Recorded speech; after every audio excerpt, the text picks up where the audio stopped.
Hey guys, so today I'm actually going to show you guys how I made my custom seat using the stock seat pan and the whole sponge and everything. This is going to be a two-part video. The first part's going to be customizing the seat pan and then the sponge, and the second part will be actually making the fabric and putting it on the seat. So I'm going to show you guys a sneak peek of what it looks like once it's done. So that's it, and this is going to be a sneak peek of how the bike looks after it's pretty much done. But yeah, there's the seat. So let me show you guys how I did all that.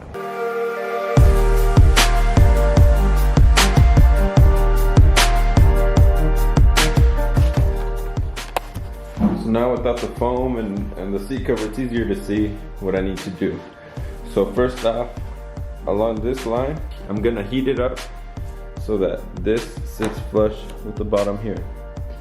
And what I'm gonna do actually is one of these type of nuts through the plastic, the ones that kind of grab onto the plastic from the inside. That way I could put a screw from the bottom and holds the bottom in just a little bit tighter. I think that's what I'm gonna do there.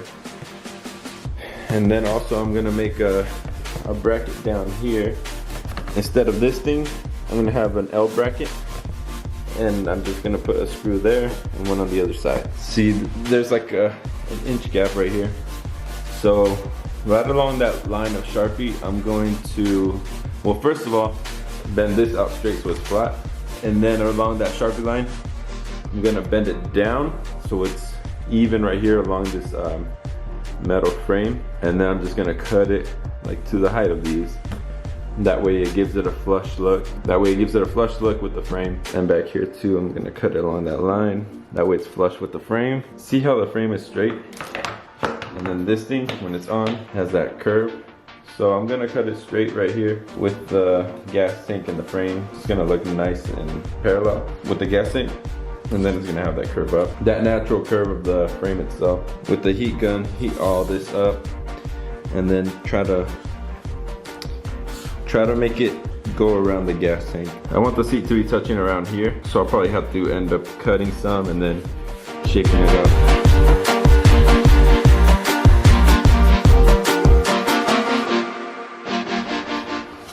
Here we got the seat melted right here, and it's pretty flush with the gas tank now. I just gotta cut all this excess plastic off. So the key to this is to heat both sides. So I started with the inside, heat it up, and then on the outside, and then inside again.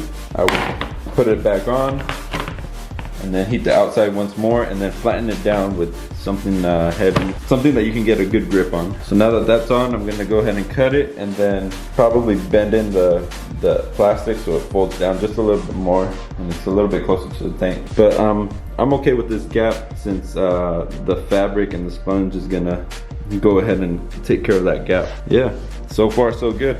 Next step is gonna be doing all this right here and folding it down, and after that I'll get everything cut up. Alright, so this is what I was able to come up with. You can see on this side it's pretty straight as I could, and on this side has that curve, and down here you can see that big old gap right here. That's a pretty big gap. On this side I try to get that gap as small as possible. There's still a little gap, but I'm not worried about it because when I put the seat cover on, it's gonna have a layer of foam, and that foam will be enough just to fill in that little gap. I'm gonna cut it, and that way the frame actually shows, because that's the look I'm going for the frame to show all the way up, and then up here it'll be flat on the bar, so I'll just cut straight around. Now that I have melted the seat and folded it on both sides, this side's a little bit tighter of a fit, but it's okay. I actually drew the hoop from the inside and I could see through, so I drew it on the top. And then on the side of the seat pan, I drew where I want to cut on the side so it would show the frame underneath. And I used this as a guiding point from here to the edges. Here is the finished product of the seat pan. So what I did is I ended up cutting around the gas tank, that extra piece. Let me show you. So it was like that. So I cut that off, bam. And then on the side, that line goes straight with the gas tank right there. So that's what I was looking for that even. To cut the seat pan, I actually used a grinder because the other tool that I had wasn't sharp enough. So the grinder worked great. Look. And then for this back piece, what I did is I wanted to show off part of the frame, not the whole thing, like about half of it, and that's exactly what I did. So I cut it just on that line. And then on the back piece, I wanted to show off the frame. So I just ended up cutting it straight to the top of the frame. And then that back piece and the side pieces are right here. So that's what it looked like before. And I just cut that. That's what I came up with. And it looks pretty great. So now I just have to do the foam, match it up to the seat, and shape it how I want it.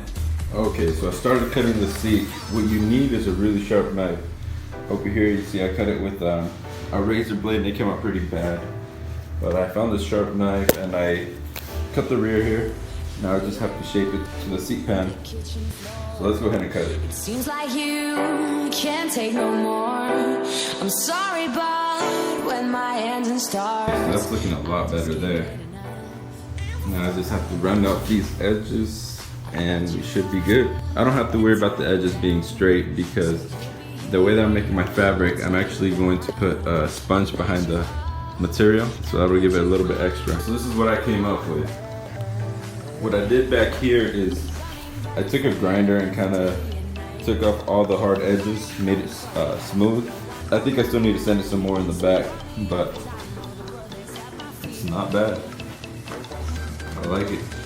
When I sit down right now, I feel it pushing me forward towards the tank. So I kind of want to get rid of that feeling. So I'm going to add more foam here.